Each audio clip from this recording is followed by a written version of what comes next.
Welcome back student, this is Vimal sir and you are watching the video on Baba Classes YouTube channel. This is the class of physics and today's topic students worked on to move electric dipole in uniform electric field.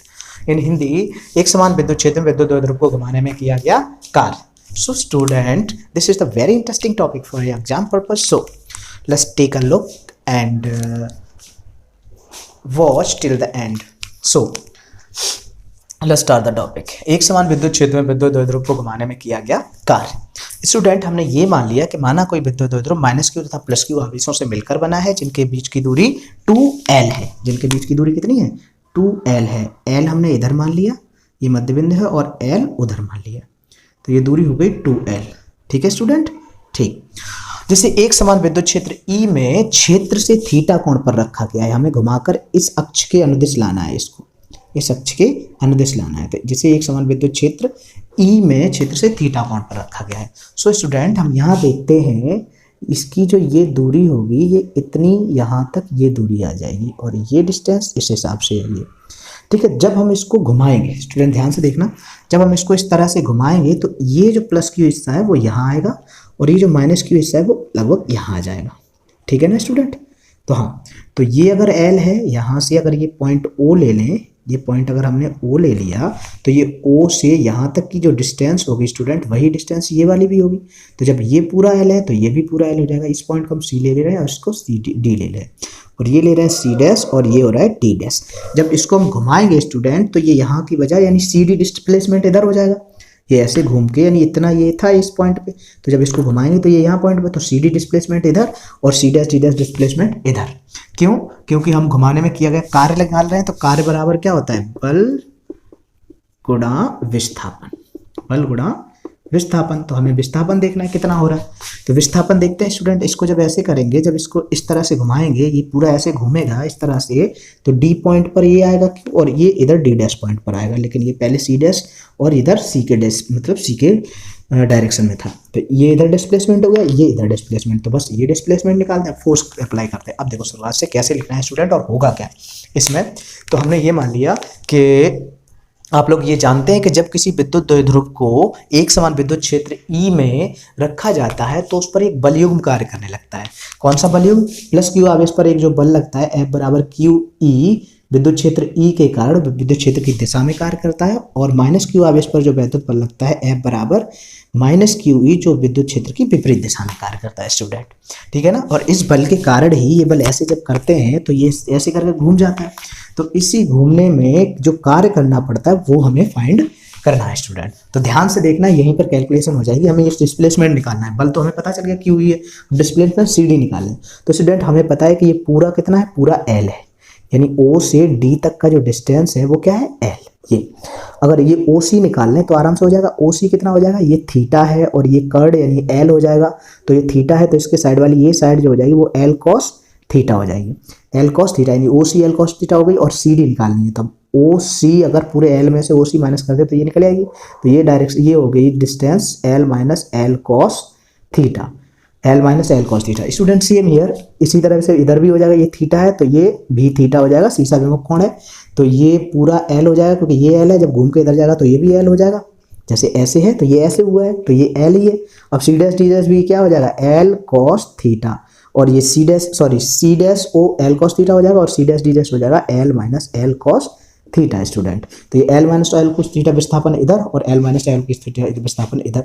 ये भी C से D की ओर गया है, यानी विद्युत बल की दिशा में है, और इधर C डैश से D डैश की ओर गया है विस्थापन, तो ये भी बल की दिशा में है. तो सीधे विस्थापन तो बल की दिशा में है ही. तो किया गया कार्य आराम से निकाल लेंगे. बल F बराबर कितना? QE, और विस्थापन हमारा हुआ CD plus C dash D dash. और ये जो CD है कितना है? CD, और C डैश D डैश दोनों बराबर है, तो CD प्लस CD करो हम करें तो क्या आ जाएगा? QE into CD plus CD 2CD. और CD की वैल्यू दोनों हमें पता है, CD की वैल्यू निकाल लो, चाहे CD की QE कितनी है? L minus L cos theta. तो यहाँ से जब L कॉमन लेंगे, सॉरी 2 बाहर है, ठीक है, जब L कॉमन लेंगे तो क्या आ जाएगा? 2L into 1 minus cos theta. तो स्टूडेंट हम लोग जानते हैं Q into 2L into E 1 minus cos theta, और हमें पता है क्योंकि Q इंटू 2L बराबर हो जाएगा पी क्या होता है? विद्युत द्विध्रुव आघूर्ण, विद्युत द्विध्रुव आघूर्ण। तो स्टूडेंट हमारे पास W आ जाएगा, W बराबर Q इंटू 2L की जगह PE into 1 minus cos theta. This is answer. तो ये होता है विद्युत द्विध्रुव को घुमाने में किया गया कार्य। अभी हमने थीटा डिग्री घुमाया, थीटा डिग्री घुमा के इस तरह से लेकर आए, थीटा डिग्री घुमाने में कार्य निकल आया। अगर हम इसको इस साम्य स्थिति से 90 डिग्री घुमाएं, साम्य स्थिति से कितना 90 डिग्री घुमाएं, यानी थीटा बराबर कितना घुमाएं 90 डिग्री घुमाएं, तो जो वर्क डन होता है वो कितना हो जाएगा? W equal to PE 1 minus cos 90 degree. तो स्टूडेंट कॉस 90 डिग्री की वैल्यू 0 होती है, तो क्या आ जाएगा answer? PE। W equal to PE। जब हम क्या होता है कि इस द्विध्रुव को साम्य स्थिति से 90 डिग्री पर मूव कराते हैं, तो हमें जो वर्क डन करना पड़ता है वो होता है W इक्वल टू PE, कितने जूल कार्य करना पड़ता है। अगर ये साम्य स्थिति से 180 डिग्री घुमाना हो, जैसे ये साम्य स्थिति है, इसको 180 डिग्री घुमा के लाना हो, यानी ऐसे है, इस तरह से घुमाना हो, तब कितना कार्य करना पड़ेगा? तो थीटा इक्वल टू कितना हो जाएगा? 180 डिग्री घुमाने में। तो क्या हो जाएगा? किया गया कार्य W equal to PE into 1 minus cos 180 degree. तो जब 180 डिग्री घुमाने में किया गया कार्य निकालेंगे तो कितना आएगा? W equal to PE 1 minus cos 0 की वैल्यू होती है -1, तो ये 1 हो जाएगा, यानी 2PE। और हमें कितना मैक्सिमम कार्य करना पड़ेगा? कितना मैक्सिमम कार्य करना पड़ेगा 180 डिग्री घुमाने में। सो स्टूडेंट मुझे उम्मीद है ये समझ आया होगा। अगर एक टॉपिक और इस यहीं पे पढ़ लिया जाए तो बहुत बढ़िया रहेगा। एक टॉपिक हम पढ़ते हैं, कौन सा? विद्युत द्विध्रुव को बनाने में स्थितिज ऊर्जा, मतलब ये विद्युत द्विध्रुव की स्थितिज ऊर्जा बहुत इंपॉर्टेंट टॉपिक है, बहुत ही ज़्यादा आसान भी है स्टूडेंट। तो चलिए इसे स्टार्ट करते हैं।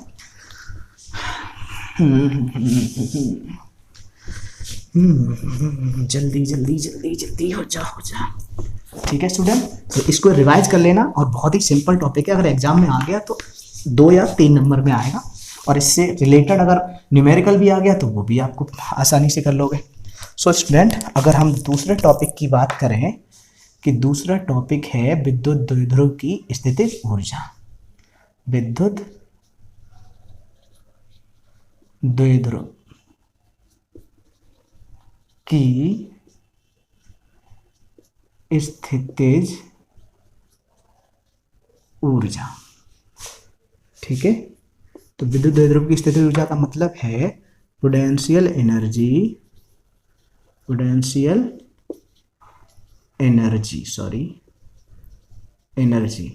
Of electric dipole. ठीक है ना। तो स्टूडेंट उम्मीद करते हैं बड़े आसानी से समझ आएगा ये। हमने ये मान लिया भाई सेम, माना कोई विद्युत द्विध्रुव -q तथा +q आवेशों से मिलकर बना है। माना कोई विद्युत द्विध्रुव -q तथा +q आवेशों से मिलकर बना है, जिनके बीच की दूरी 2L है। जिनके बीच की दूरी कितनी है? 2L है। ठीक है, जो एक समान विद्युत क्षेत्र E में रखा है, जो एक समान विद्युत क्षेत्र E में रखा है, इस तरह से। तो स्टूडेंट ये एक समान विद्युत क्षेत्र E में रखा है, तो अब क्या होगा? विद्युत द्विध्रुव में जो संचित स्थितिज ऊर्जा हुई होगी, तो कैसे कैसे हमने इसमें किया होगा? तो कहीं से क्या -q आवेश लेकर आए होंगे, वो विद्युत क्षेत्र में यहाँ रखा होगा। फिर कहीं से +q आवेश लेकर आए होंगे, जो इससे 2L दूरी पहले रख दिया होगा। ठीक है, अब जो लाने में, जो भी इन दोनों को लाने में कार्य करना पड़ा होगा, वही इसमें स्थितिज ऊर्जा के रूप में संचित हुआ होगा। ऐसा ही हुआ होगा। तो स्टूडेंट देखते हैं कैसे। तो कहाँ से लाते हैं? हम मानते हैं अनंत से लाते हैं। तो अनंत से जब -q आवेश को यहाँ पर लेकर आए, तो स्टूडेंट ध्यान से देखिए, -q आवेश पर विद्युत क्षेत्र में जो विद्युत बल लगता है वो विद्युत क्षेत्र की विपरीत दिशा में लगता है। तो यहाँ तक आने में तो ये -q आवेश को लेकर आएंगे। जैसे हमने यहाँ पर अनंत है, इनफाइनाइट है, तो पहले अगर -q आवेश को इधर को लेकर आएंगे, किसको? -q आवेश को, तो -q आवेश पर जो बल लगेगा वो इस डायरेक्शन में लगेगा। अगर अनंत से +q आवेश को लेकर आएंगे, तो +q आवेश पर जो वैद्युत बल लगता है वो विद्युत क्षेत्र की दिशा में लगता है। ठीक है ना स्टूडेंट। तो जब इसको लेकर आएंगे, -q आवेश को अनंत से विद्युत क्षेत्र के अंदर लेकर आएंगे, तो इस पर जो बल लगेगा वो विद्युत क्षेत्र की दिशा में लगेगा। इसलिए यहाँ पर विद्युत क्षेत्र में आराम से आ जाएगा, यानी विद्युत क्षेत्र द्वारा कार्य किया जाएगा -q आवेश को विद्युत क्षेत्र में लाने के लिए, क्योंकि विद्युत क्षेत्र क्या कर रहा है? इस पर अपनी तरफ एक बल लगा रहा है। विद्युत क्षेत्र इस दिशा में, विद्युत क्षेत्र किस दिशा में? इस दिशा में है। और q हमारा -q आवेश अनंत से किधर आ रहा है? इस दिशा में आ रहा है। तो विद्युत क्षेत्र इस पर बल लगाएगा अपनी ओर, तो क्या होगा? विद्युत क्षेत्र इसको पकड़ के अपनी तरफ खींचेगा, तो ये यहाँ पर लाके इसको रख देगा। हमने ये मान लिया यहाँ पर रख दिया इसको। उसके बाद क्या होगा, प्लस क्यू आवेश को यहाँ से लाना है, तो प्लस क्यू आवेश को क्या करेगा, विद्युत क्षेत्र जो ई हो जो होगा वो धकेलेगा बाहर की ओर। लेकिन क्या करेंगे, हम जबरदस्ती फिर इसको लेकर आएंगे और यहाँ पर रख देंगे। तो यहाँ पर प्लस क्यू आवेश को यहाँ लाने में हम खुद कार्य करेंगे, यानी कर्ता द्वारा कार्य किया जाएगा। तो स्टूडेंट प्लस क्यू आवेश क्या है, 2L पहले लेकर रख दिया, ठीक है। यहाँ विद्युत क्षेत्र माइनस क्यू आवेश को अपनी ओर खींच रहा था और प्लस क्यू आवेश को हम लोग लेकर आए थे। तो इस तरह से माइनस क्यू आवेश पर जो विद्युत बल लगा, माइनस क्यू आवेश पर जो विद्युत बल लगा, स्टूडेंट एक मिनट वेट करना, हाँ, माइनस क्यू आवेश पर जो विद्युत बल लगा, माइनस क्यू आवेश पर वो किस द्वारा लगा, विद्युत क्षेत्र द्वारा लगा, ठीक है। और विद्युत क्षेत्र द्वारा कार्य किया गया इसको यहाँ तक लाने में, ठीक है। और प्लस क्यू आवेश को क्या किया, हम धकेल कर लेकर आए, क्योंकि विद्युत क्षेत्र तो उसको धकेल रहा था, तो हमारे द्वारा कार्य किया गया। तो लेकिन है क्या, यहाँ पर माइनस क्यू आवेश को प्लस क्यू आवेश से 2L दूरी अधिक तय करनी पड़ी विद्युत क्षेत्र के अंदर। तो अब इतना ही इसमें अतिरिक्त कार्य करना पड़ा, माइनस क्यू आवेश को विद्युत क्षेत्र में 2L दूरी अतिरिक्त तय करनी पड़ी, तो इतना ही विस्थापन ज्यादा है यहाँ पर। तो माइनस क्यू आवेश को विद्युत क्षेत्र ई में 2L दूरी अतिरिक्त तय करनी पड़ी, तो उतना ही अतिरिक्त कार्य करना पड़ा यहाँ पर। तो यही अतिरिक्त कार्य जो है इस विद्युत द्विध्रुव के भीतर स्थितिज ऊर्जा के रूप में संचित हो जाएगा। उम्मीद करते हैं समझ आया होगा। तो स्टूडेंट तो क्या होगा, विद्युत द्विध्रुव की स्थितिज ऊर्जा, विद्युत द्विध्रुव की स्थितिज ऊर्जा, तो स्टूडेंट बराबर क्या हो जाएगा, विद्युत क्षेत्र ई द्वारा माइनस क्यू आवेश को 2L अतिरिक्त दूरी, 2L अतिरिक्त दूरी तक लाने में किया गया कार्य क्या हो जाएगा, बराबर बल गुणा अतिरिक्त विस्थापन, अतिरिक्त विस्थापन, ठीक है। तो बल क्या है, F बराबर QE, अतिरिक्त विस्थापन कितना है 2L, तो कितना हो जाएगा, अच्छा हाँ, और जो विस्थापन हो रहा है वो विद्युत क्षेत्र की विपरीत दिशा में, विस्थापन जो है वो किसकी दिशा में, विद्युत क्षेत्र की विपरीत दिशा में है। तो स्टूडेंट विद्युत क्षेत्र की विपरीत दिशा में, एक मिनट वेट करना, एक मिनट, हाँ, तो बल जो है विद्युत क्षेत्र की विपरीत दिशा में लग रहा है, तो ये क्या है, बल जो है माइनस क्यू, तो माइनस क्यू आवेश के कारण अतिरिक्त बल माइनस क्यू ई लगेगा, तो 2L हो गया। तो क्या हो जाएगा, हम इस तरह से लिख सकते हैं Q इंटू 2L इंटू ई। तो Q इंटू 2L हमारा क्या होता है P, तो ये माइनस का PE, ये हमारा हो गया विद्युत द्विध्रुव की स्थितिज ऊर्जा अतिरिक्त कार्य। तो स्थितिज ऊर्जा ये U0 हो गई, ये क्या हो गई हमारी स्थितिज ऊर्जा U0। ये जो ऊर्जा है, ये ऊर्जा जो है वो विद्युत क्षेत्र के भीतर विद्युत द्विध्रुव को स्थायी संतुलन देती है, प्राप्त कराती है। तो विद्युत द्विध्रुव स्थायी संतुलन में ये जो ऊर्जा है विद्युत द्विध्रुव को स्थायी संतुलन की अवस्था में लाती है। तो ये ऊर्जा क्या है, विद्युत द्विध्रुव को बनाने में खर्च हुई है। तो इसमें विद्युत स्थितिज ऊर्जा को, विद्युत द्विध्रुव को बनाने में जो स्थितिज ऊर्जा लगी वो ये है U0 equal to minus PE। तो स्टूडेंट अगर इसको विद्युत द्विध्रुव में थीटा एंगल घुमा दिया, विद्युत द्विध्रुव को विद्युत क्षेत्र में थीटा एंगल घुमाने में कार्य करना पड़े, तो अब थोड़ा सा और वेट करिए, थोड़ा और बढ़ाते हैं, किसमें, विद्युत द्विध्रुव को, विद्युत द्विध्रुव को विद्युत क्षेत्र में थीटा, विद्युत क्षेत्र में थीटा कोण घुमाया जाए, घुमाया जाए तो किया गया कार्य, घुमाने में कार्य करना पड़ेगा, तो क्या होता है W equal to PE into 1 minus cos theta, ठीक है ना। और यह कार्य भी विद्युत द्विध्रुव में स्थितिज ऊर्जा के रूप में संचित हो जाएगा। तो स्टूडेंट इस स्थिति में क्या हो जाएगा, इस स्थिति में विद्युत द्विध्रुव की स्थितिज ऊर्जा क्या हो जाएगी, बढ़ जाएगी, स्थितिज ऊर्जा बढ़ जाएगी, ठीक है। तब कितनी हो जाएगी विद्युत द्विध्रुव की स्थितिज ऊर्जा, विद्युत द्विध्रुव की स्थितिज ऊर्जा, तब चेक करते हैं कितनी हो जाएगी स्थितिज ऊर्जा। कितनी हो जाएगी, u equal to u nought plus W. कितनी हो जाएगी, u equal to u nought plus W. चलो चेक करते हैं, u इक्वल टू कितनी हो जाएगी, यू नॉट कितनी थी, माइनस का pe, और w कितना है, pe plus pe 1 minus cos theta. अगर p का अंदर गुणा करें तो क्या आ जाएगा, minus pe plus pe minus pe cos theta. तो pe से pe कट जाएगा, तो तब स्थितिज ऊर्जा, कुल स्थितिज ऊर्जा हो जाएगी E equal to minus pe cos theta.